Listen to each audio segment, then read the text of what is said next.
So this is a forest in Canada. So it's a deciduous forest. And you can see there's a good mix of older trees, and there's also a good mix of woody material on the ground. But then you see this trail. You see it's a small trail going in, but then people have expanded it out, and then there's impacts that go in on either side. So this forest is a fairly old forest, so it has a good mix of different species in there. But again, you know, different invasive species are coming in. Weedy species that are old field species are coming into these areas, and it's disturbing the integrity of that ecosystem. And so we need to be able to think about, well, how do we protect that, or how do we go in there and try to remove the species that aren't supposed to be there because they're not naturally occurring. And here you can see some of the dead material and all the mosses and the lichens and some trees starting to germinate. So it creates this natural ecosystem and creates part of that cycle of growing and allowing for other trees to grow. And you know, it has a certain amount of organic matter, but the log also creates different conditions, a little more acidity and that sort of thing. And you can see different things, different species here, and how tall they're growing. Unfortunately, there's a disease that's come into this area, again, one of our human impacts, and it's killed off that beech tree. So now we're switching to British Columbia, and here you can see the huge trees that are part of that ecosystem, but also you can see that there's a lot of smaller trees mixed in with that. So as one of these big trees falls down, then it opens up habitat for other species to occur. So it has that natural disturbance mosaic. It has tons of species in the understory. So all these different canopy layers have been filled in, and there's a huge diversity of different species and lots of moss and lichens on these trees. You can see here all the growing along the side of the tree. And then you can see, like, there's even two different species growing side by side with each other. And it's just a beautiful ecosystem, but it's also, I'm walking on a trail. And so in one aspect, you're trying to minimize the amount of disturbance that happens out here. So you don't want people wandering off the trail. You do want people out there being able to appreciate these ecosystems, because if people can't appreciate the ecosystems and don't have a connection and understand the beauty and the magic of these different ecosystems, then they're not going to help protect them.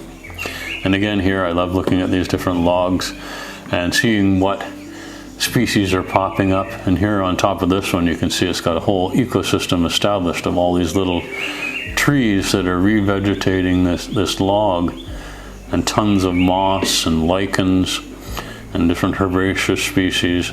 So it's creating its own little unique ecosystem. These ecosystems always fascinate me. What's going to come up, and what's, you know, it's also an indication of colonization, like what species you can use to colonize these areas and what techniques you can use to increase the amount of organic matter. And here you can see all the mosses that are growing. So instead of, you know, a tree that doesn't have anything in most of the replanted forests, that's what we have. There's nothing growing on these trees, but you can see the rich variety of species that are growing on each of these trees. Yeah. So here you can see part of the natural disturbance dynamic. So here you have a huge tree. It's an oak tree, and it's fallen down, and when it falls, it's taking out a number of different trees, and it's creating this nice big gap. And you can see how open it is, and there's lots of light getting down to the forest floor now. And so these mid-sized trees and these smaller trees are going to be able to shoot up. And you can see in comparison where the area where there's no disturbance, and it's much darker over there. So I just wanted to see that impact of a natural disturbance opening up the area to more light, allowing the successional processes to occur. So the pioneer species, the herbaceous layer, could suddenly have a spot where it grows up and takes over. But if you don't have that full complement of biodiversity, then you're not going to have that filling in. If, say, there was deer overpopulation in that area, then they would cut out all the small plants, and you wouldn't have that full complement of species to regenerate in that area. Or if you put in a minimum number of species, then you may not have the right species to recolonize that area. Say it's in a pine plantation, you're only putting in one species. If that tree falls down, there's nothing to replace it. So having this full complement of species is really important for disturbance events, so that they can repair those areas that have been damaged by a storm, or in this case it was probably a moisture area, so the roots rotted off and then it fell over. And you can see it's made a big hole at the bottom here, and then as the roots rot off, all that soil will make a nice big lump. So here I wanted to show you a different reference ecosystem, and here you can see that the trees, this is on the side of a mountain. I was in British Columbia, I think it was Glacier National Park. You can see a nice waterfall from the glacier in the background. But you can see all the trees are much smaller because it's high up on a mountain, but it's still got a good diversity of species. It's still got the stratification, even though the trees are smaller. There's all these different trophic levels that are there, and a good variety of species. But you can also see that the trail, even though people are walking on this, it's actually dug out the trail and exposed a lot of the rocks, compacted the site. So, you know, every time you put a trail in, there's going to be an impact. So you need to take that into consideration when you're doing your restoration projects. So I just wanted to show you what a clean stream looks like. So this is in British Columbia, and here you can see all the way through the water. The rocks are nice and clean. You know, if you look at a stream in the city, you know, this will be all green. The rocks will be covered with green, so you know there's a lot of nutrient input, and there'll be a lot of sediment within that soil. And so just understanding what it means to have a healthy, clean stream, and what the different things that you need to do to protect that stream ecosystem. Because a lot of, like, if you look in southern Ontario, all the streams are full of sediment, they're full of algae, and they're really not that healthy because of all the agricultural inputs and all the soil and that's being eroded, all the chemicals that are being put into those ecosystems.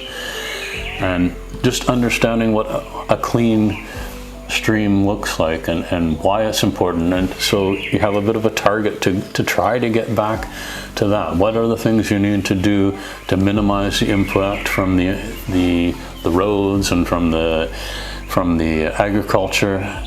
What sort of buffers do you need to put on the stream to get it back into that condition again?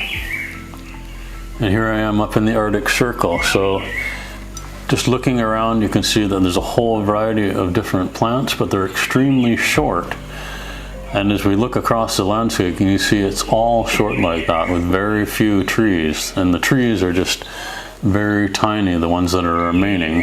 Past the Arctic Circle, you get very little trees, but on the ground, you can see there's lots of berries for wildlife, and lots of different species are occurring here.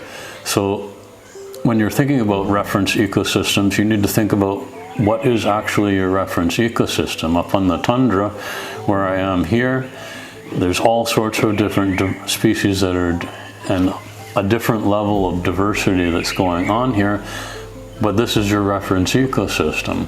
You know, you can see there's some impact where I'm walking. It's close to a road, and so there's trails going off a little bit, and so I was using those trails to take a look at that ecosystem. But when you're looking at a reference ecosystem, what is it that you're looking for? We're not always looking for gigantic trees and then that's your reference ecosystem. The side of a mountain, the trees are shorter. In the tundra, everything is completely short. And so just thinking about what is a reference ecosystem.